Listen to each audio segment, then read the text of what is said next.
1919. A biting autumn wind whips through the narrow streets of Manhattan's Lower East Side, carrying the smells of coal smoke, boiled cabbage, and damp wool. Under the flickering gaslights of Grand Street, a group of boys huddle around a frantic craps game. The dice, two small cubes of bone, skitter across the rough cobblestones, their clicks lost in the cacophony of shouting and laughter. Standing apart from the circle, leaning against the cold brick of a tenement building, is a boy who is not playing. His name is Meyer, a name that will soon be filed down and Americanized. He is small for his age, with intense, calculating eyes that do not follow the dice. They follow the money. He watches the crumpled bills pass from hand to hand, noting who is reckless, who is cautious, who is cheating. To the others, it is a game of chance. To him, it is a system of probabilities, a flow of capital that can be understood and therefore controlled. The game breaks when a larger group of older Italian boys approaches, their swagger clearing a path through the crowd. At their head is Salvatore Lucania, a teenager already known on the streets as Lucky Luciano. He carries himself with an unnerving confidence, his eyes dark and appraising. His crew surrounds the craps players, their presence a silent demand. Luciano's gaze lands on the small Jewish boy watching from the shadows. He saunters over, flanked by his enforcers. "You. What are you looking at?" Luciano's voice is gravelly, older than his years. Meyer does not flinch. He meets the Italian's stare. "The game," he says simply. "This is our street," Luciano continues, stepping closer.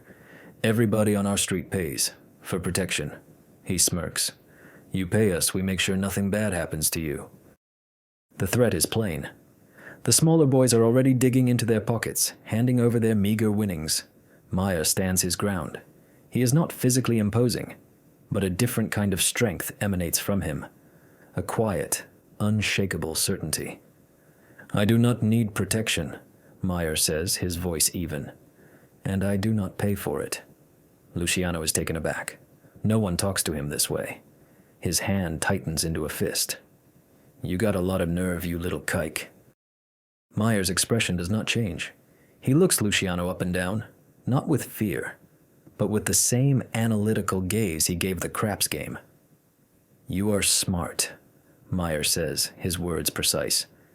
"But you use your fists too much. You make a few dollars shaking down kids. You could be making real money, big money." Luciano hesitates. The boy's defiance is intriguing. It is not the bravado of a fool, but the confidence of someone who sees a different board, a different game entirely. This small Jewish immigrant, who had fled the pogroms of Grodno with his family only a few years earlier, possesses an intellect that Luciano immediately recognizes as valuable. It is the beginning of a partnership that will reshape the American underworld. Meyer becomes Meyer Lansky, and alongside the hot-headed, charismatic Benjamin Bugsy Siegel, another friend from the neighborhood, they form the Bugs and Meyer mob. While other gangs engage in smash-and-grab robberies and street brawls, Lansky steers their operations with the precision of a chess master. He, Siegel, and Luciano become pioneers in the burgeoning world of organized crime. They begin with auto theft, creating a sophisticated network for stealing and reselling high-end cars. But with the passage of the 18th Amendment in 1920, a golden opportunity arises: prohibition. The entire country is suddenly thirsty, and the old-world gangsters, the Mustache Petes, are too slow, too bound by tradition to fully capitalize on it. Lansky sees it not as a crime, but as a business, a matter of supply and demand. He organizes the logistics, securing liquor from Canadian distillers and European smugglers. He calculates shipping routes, bribery costs, and profit margins down to the last penny. Siegel provides the muscle, a terrifyingly violent enforcer who ensures their shipments are protected and their rivals are intimidated. Luciano provides the connections, bridging the gap between their Jewish gang and the Italian crime families. Together, they are a perfect machine of brains, brawn, and influence, raking in hundreds of thousands, then millions of dollars. Meyer Lansky, the quiet boy who watched the flow of money on the cobblestone streets, is now directing a river of illegal wealth, building the financial foundations for an empire that will soon span a nation. The year is 1929. The air in the conference room of the hotel president in Atlantic City is thick with cigar smoke and the low murmur of powerful men. Outside, the boardwalk bustles with tourists enjoying the May sunshine, oblivious to the gathering within. This is not a vacation. It is a summit. Johnny Torrio, the elder statesman of Chicago, presides, but the real energy emanates from the younger generation. Al Capone is here, his bulk filling his chair, his famous scar, a livid slash on his face. And at the center of the quiet discussions, moving between the Italian and Jewish factions with practiced ease, are Lucky Luciano and Meyer Lansky. Lansky, impeccably dressed in a tailored suit, holds no official title, but his quiet authority is undeniable. He speaks not of turf wars or vendettas, but of supply chains, market consolidation, and future investments. He lays out figures on a ledger, showing them the profits from their shared bootlegging ventures, profits that dwarf what any of them could make alone. Prohibition will not last forever. Lansky's voice is calm, devoid of the bravado that fills the room. The government will take back the liquor business. When they do, we need to be somewhere else. We need to be in other businesses. Legitimate businesses. He is planting the seeds of an idea that has been growing in his mind for years, an idea he learned from his early mentor, the brilliant and enigmatic Arnold Rothstein. Rothstein, the man known as the Brain, had taught Lansky that organized crime should be run like a corporation. But Rothstein was murdered the previous year, gunned down over a poker debt, a victim of the very chaos he sought to control. Lansky learned the lesson well. Individual genius was not enough. The system itself had to be changed. The primary obstacle to this new order is the old guard, the Sicilian Mustache Pete's in New York. Joe the Boss, Masseria, and Salvatore Maranzano are locked in a bloody, pointless conflict known as the Castellamarese War. Their war is bad for business. It draws police attention, disrupts liquor shipments, and spills blood on the streets for reasons of honor and tradition that Lansky finds utterly irrational. He and Luciano watch the war from the sidelines, not as participants, but as investors watching two rival companies destroy each other. Lansky's counsel to Luciano is patient, precise. They will not choose a side. They will choose the outcome. On April 15, 1931, Luciano dines with his boss, Joe Masseria, at the Nuova Villa Tamaro restaurant in Coney Island. The meal is long. At some point, Luciano excuses himself to use the restroom. While he is gone, 4 men walk into the restaurant. They are Benjamin Bugsy Siegel, Vito Genovese, Albert Anastasia, and Joe Adonis. The room erupts with the roar of gunfire. When the police arrive, they find Masseria slumped over his table, an ace of spades clutched in his hand. With Masseria gone, Maranzano declares himself the capo di tutti capi, the boss of all bosses. He reorganizes the New York families and preaches a sermon of Sicilian supremacy, viewing his non-Italian partners like Lansky as useful, but inferior. Lansky knows this is a temporary arrangement. Maranzano is just another Mustache Pete, a relic of the old world. 5 months later, on September 10, 1931, 4 men posing as Internal Revenue Service agents enter Maranzano's lavish office on Park Avenue. They are not federal agents. They are Lansky's Jewish assassins, led by Samuel Red Levine. They disarm Maranzano's guards and shoot and stab the new boss of all bosses to death. The Castellamarese War is over. In the power vacuum that follows, Luciano and Lansky do not seize a throne. They abolish it. They call a meeting of the most powerful crime lords in the country and propose a radical new structure. There will be no single boss. Instead, they will form a board of directors, a commission to govern the national underworld. It will mediate disputes, approve new ventures, and authorize sanctions against anyone who breaks the rules. It is a government for gangsters, a system designed to prevent war and maximize profit. It is Lansky's corporate vision made real. The old ways of personal vendettas and street-level thuggery are finished. The modern, nationally organized crime syndicate is born, and Meyer Lansky, the quiet bookkeeper from the Lower East Side, is its unseen chairman and chief financial officer. 1936.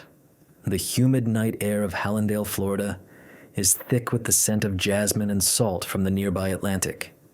Inside a sprawling, unmarked estate, the only sounds are the polite murmur of conversation, the clinking of ice in crystal glasses, and the soft, constant riffle of playing cards. This is one of Meyer Lansky's carpet joints, an illegal but impeccably run casino catering to the wintering elite from the north. Lansky himself stands in a shadowed alcove, a small, unassuming man in a perfectly pressed linen suit. He does not drink or gamble. He watches. His eyes track the dealer's hands, the speed of the roulette wheels, the expressions on the faces of the pit bosses. Every game is a mathematical equation, and he has ensured every variable is tilted in favor of the house. With the repeal of prohibition in 1933, the syndicate's primary revenue stream had vanished. While others panicked, Lansky had already laid the groundwork for the next phase. He saw the American appetite for gambling as a market just as vast and untapped as its thirst for liquor had been. He and his associates began in Saratoga, New York, and then followed the money south to Florida and New Orleans. They did not open dingy backroom speakeasies. They established opulent clubs that offered the illusion of legitimacy and high society. But this new enterprise created a new problem: cash. Mountains of it. Physical currency from the counting rooms. Far too much to ever be explained to the tax collectors at the Bureau of Internal Revenue. The money was legal on the surface, a customer losing it at a table, but the business itself was not. Lansky needed more than just a place to earn money. He needed a place to wash it. He found his laundry in the Caribbean. A 90-mile flight from the Florida Keys lay the island of Cuba, a tropical paradise ripe with opportunity and corruption. Its leader, Sergeant Fulgencio Batista, was a man who understood business. Lansky and his partners approached Batista not as gangsters, but as investors. They promised to transform Havana into the playground of the Americas, to build world-class hotels and casinos that would bring in a flood of tourist dollars. In exchange for a substantial and personal share of the profits, Batista's government would provide licenses, cooperation, and most importantly, a complete lack of financial oversight. The crown jewel of this new empire was the Hotel Nacional de Cuba. Perched on a bluff overlooking the Malecon, it was the height of luxury. Lansky's syndicate took control of its casino, renovated it, and installed their own hand-picked management. In December of 1946, Lansky convened a major conference at the hotel. Officially, it was a gala for Frank Sinatra, who performed for the guests. In reality, it was one of the largest summits of the American Mafia ever held. The heads of all the major families flew in. The most honored guest arrived by a chartered freighter from Italy, Lucky Luciano, deported from the United States, but still a figure of immense power. Here, in their sovereign financial territory, they laid plans for the future. The true genius of the Cuban operation was not the glamour or the celebrity guests. It was the elegant simplicity of the system Lansky perfected, the skim. Deep within the casino, after the doors were locked and the wealthy patrons had retired, the real work began. In the count room, guarded by men personally loyal to Lansky, the cash boxes from every table were emptied onto long tables. The official count was done first, the amount meticulously recorded for the hotel's books and for Batista's tax collectors. But once that was complete, the real counting began. A trusted Lansky associate would skim a percentage, 10, 20, sometimes 40%, right off the top. This river of untaxed, unrecorded cash was packed into briefcases. These briefcases were not deposited in a Cuban bank. They were flown on private planes to Miami, where the funds were then funneled into a labyrinth of legitimate businesses, real estate, construction, trucking, or distributed directly to the commission partners back in the States. Lansky had created an international financial pipeline, a corporate machine that turned illegal cash from Florida gambling halls and Cuban casinos into clean, untraceable profit for an underworld empire. While Cuba was a cash cow, Meyer Lansky understood the inherent risk of building an empire on the unstable ground of a foreign government. He was a master of diversification, and his eyes turned to a barren stretch of sand in the middle of the Nevada desert. The state had legalized wide-open gambling in 1931, but it was still a dusty provincial backwater of small-time casinos and saloons. Lansky, however, saw what others did not. He saw a future American Riviera, a place within the country's own borders, free from the whims of foreign dictators, where the business of gambling could be practiced on an industrial scale. But this vision required a frontman, someone with glamour, vision, and a certain reckless ambition. For this, Lansky turned to his oldest and most volatile friend, Benjamin Bugsy Siegel. Siegel, with his Hollywood good looks and connections, had relocated to the West Coast to build the syndicate's influence. He became obsessed with the idea of building the most luxurious hotel and casino the world had ever seen, a pink palace rising from the desert floor. He called it the Flamingo. Lansky, ever the financier, saw the brilliance in the concept and secured the financing. He went to the heads of the commission, Frank Costello, Lucky Luciano, from his exile in Italy, and the others, and convinced them to invest. The initial budget was set at $1.5 million. Lansky put his own reputation on the line, vouching for his childhood friend. It was a catastrophic miscalculation. Siegel was a visionary, but he was not a businessman. He was a narcissist building a monument to himself. He demanded the finest materials, importing marble from Italy and palm trees from the California coast. He constantly changed blueprints, tearing down completed work on a whim. The budget ballooned from $1.5 million to $3 million, then $4, then $6 million. Worse, Lansky's accountants began to suspect that Siegel and his girlfriend, Virginia Hill, were not just incompetent, but were actively stealing, skimming from the construction funds, and hiding the money in Swiss bank accounts. The investors were furious. At the Havana Conference in December of 1946, while Frank Sinatra sang in the main ballroom, Lansky faced his partners in a private suite. The mood was murderous. They had given Siegel millions, and all they had to show for it was a half-finished hotel bleeding money. "He is making us look like fools," one boss growled. "He is taking our money and laughing at us." Lansky, calm as ever, defended his friend. "Benjamin is emotional," he conceded. "But the vision is correct. Let him open the doors. When the money starts coming in, you will get everything back, and more.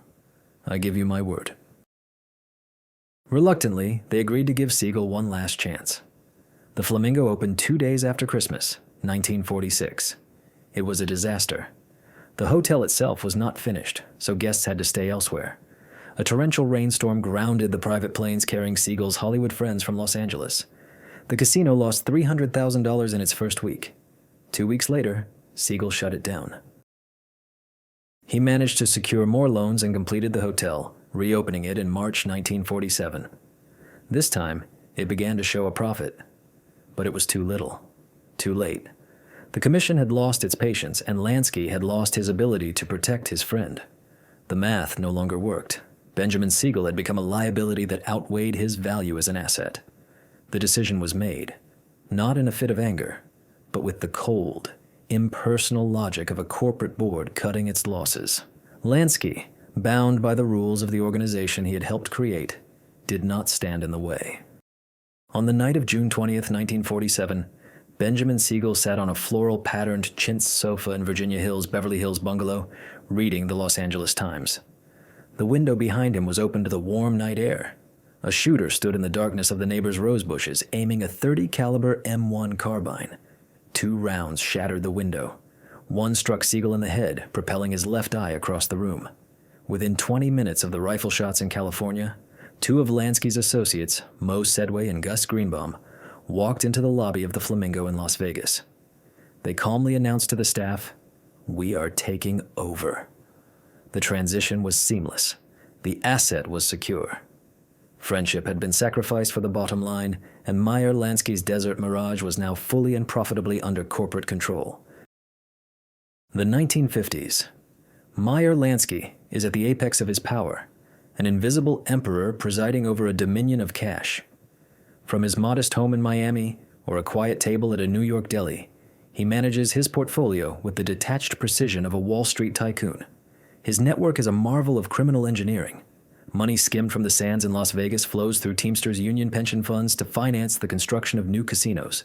Profits from illegal gambling wire rooms in Florida are washed through real estate in the Bahamas. He is not a gangster in the traditional sense. He is a multinational financier whose primary commodity is crime. He owns politicians, judges, and police chiefs, not through overt threats, but through the quiet, insidious power of money. His name is a whisper in the halls of power, a number in a Swiss bank account, a ghost in the machine he so perfectly designed. But the machine is about to be attacked from two directions. The first assault comes from Washington. In 1951, the United States Senate Special Committee to Investigate Crime in Interstate Commerce, led by a crusading Tennessee senator named Estes Kefauver, begins a series of televised hearings. One by one, the nation's most notorious mobsters are paraded before the cameras, their tough guy personas crumbling under the bright lights and relentless questioning. When Meyer Lansky is called to testify, the committee expects another pinstripe thug. Instead, they find a soft-spoken, almost professorial man in a conservative business suit. He sits before them, calm and composed. He answers their questions with carefully worded deflections and feigned ignorance. Where does his money come from? Small, legitimate investments. Is he the head of a national crime syndicate? The idea is preposterous. He is just a retired businessman. He plays the part of the humble Jewish immigrant who has done well for himself. He frustrates the senators, running circles around their legal questions. But the Kefauver Committee does irreparable damage. For the first time, it shines a national spotlight directly on Meyer Lansky, stripping away the anonymity that has been his greatest shield. Federal agencies, particularly the Internal Revenue Service and the Federal Bureau of Investigation under J. Edgar Hoover, who had long denied the existence of a national mafia, now have a name and a face for their public enemy number one. The long, slow process of dismantling his empire has begun. The second, more catastrophic blow comes from the South. By the late 1950s, Lansky's Cuban operations are generating hundreds of millions of dollars a year. The syndicate has invested heavily, building glittering new hotel casinos like the Riviera and the Capri. Havana is their private bank and playground. They believe their partner, Fulgencio Batista, is invincible, his regime propped up by their money and American support. They pay little attention to the news reports about a band of bearded revolutionaries in the Sierra Maestra Mountains led by a lawyer named Fidel Castro. To them, it is a minor political annoyance, a brush fire that Batista's army will surely extinguish. The fire spreads. Castro's rebellion gains popular support. The Batista regime, rotten with the very corruption Lansky exploited, begins to crumble from within. On the night of December 31st, 1958, the syndicate's casinos in Havana are packed. Wealthy American tourists and high-ranking mobsters drink champagne and celebrate the new year. The party is in full swing when the news spreads like a virus through the crowded rooms. Batista has fled the country. He boarded a plane just after midnight with his family and $100 million in cash. Panic erupts. The music stops. Casino managers make frantic calls trying to secure the cash from the vaults. The partygoers, sensing the danger, rush for the exits. Within hours, Castro's victorious rebels enter Havana. The Cuban people, celebrating the end of a despised dictatorship, pour into the streets.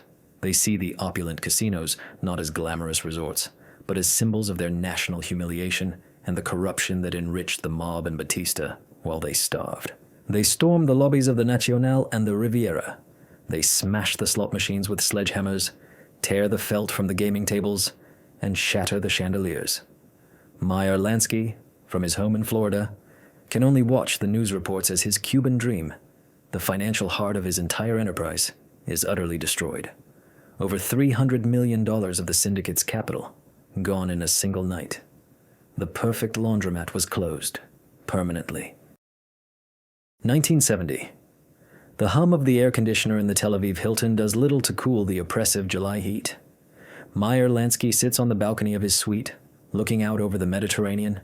He is 68 years old, a small, aging man with a perpetual stoop and tired eyes. He reads the American newspapers, following the stock market and the latest news from Washington.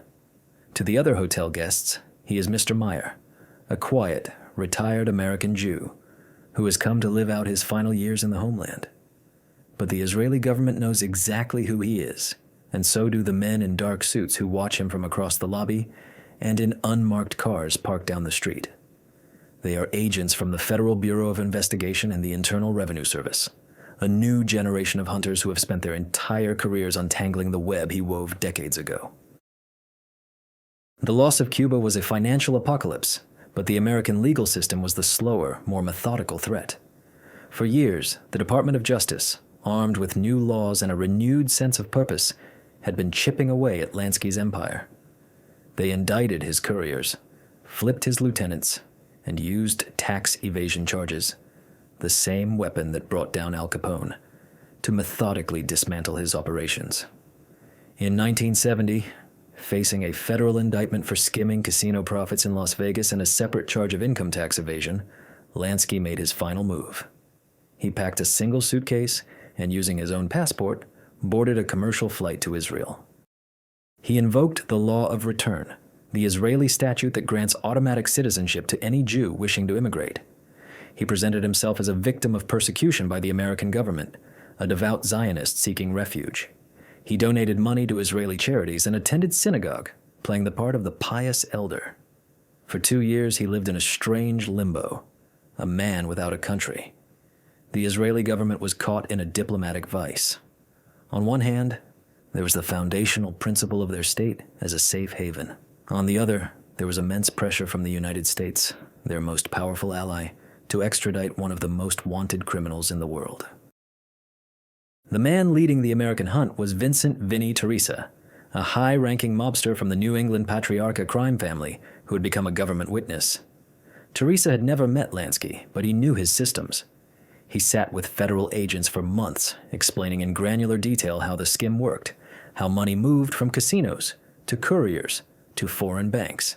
He was the Rosetta Stone that allowed the FBI to finally decipher the language of Lansky's financial empire. Armed with this information, the Justice Department built an ironclad case and formally demanded Lansky's extradition. The Israeli Supreme Court took up the case. Lansky's lawyers argued that his crimes were fiscal, not moral, and that he was a benefactor to the Jewish state.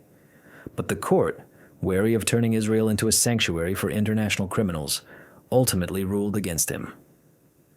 In November of 1972, Meyer Lansky, the financial genius who had once commanded an empire that stretched from New York to Nevada and Havana, was placed on a plane and sent back to Miami to face the law.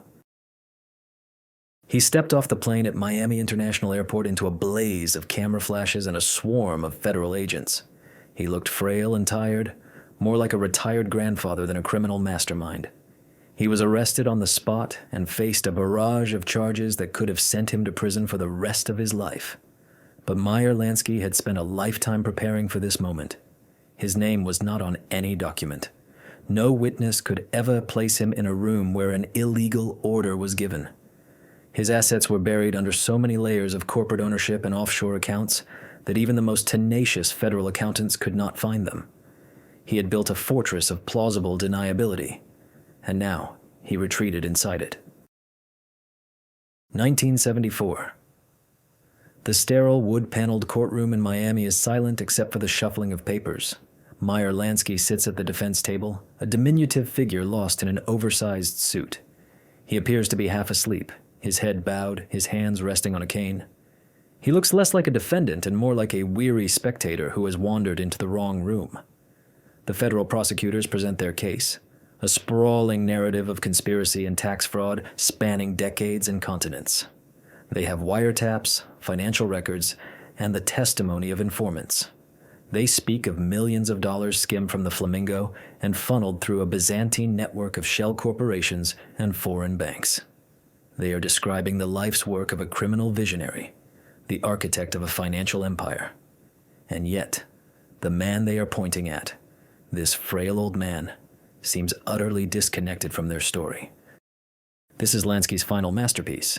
The key government witness against him in the Las Vegas skimming case, a casino manager named Vincent "Fat Vinny" Gigliotti, develops a terminal case of bladder cancer. His testimony, delivered from a hospital bed, is deemed inadmissible.